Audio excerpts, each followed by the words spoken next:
because ideally the one being used for leather bag, shoes, and other products are from 3 to 5 years old saltwater crocodile. Since Ray was 60 years old when he died, his skin is too hard and very dry, cannot be cast by the machine. And if you heard about crocodile sisig, burger, crocodile ice cream, the crocodile ice cream is made from crocodile eggs. Those products are from Rizal and Davao. But here in Palawan, we are not licensed to feed commercialized crocodiles, only for conservation. Because this facility is owned by Philippine government, a special project called ANR. And do you know Lolo?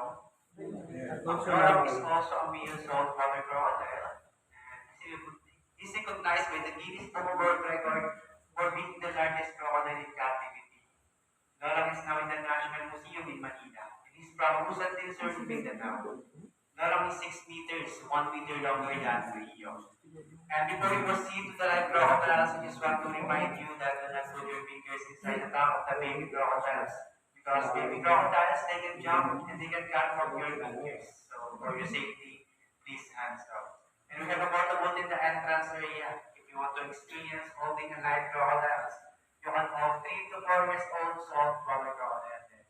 It's safe because their mouth is safe. But for now, everyone, let's proceed to the live crocodile.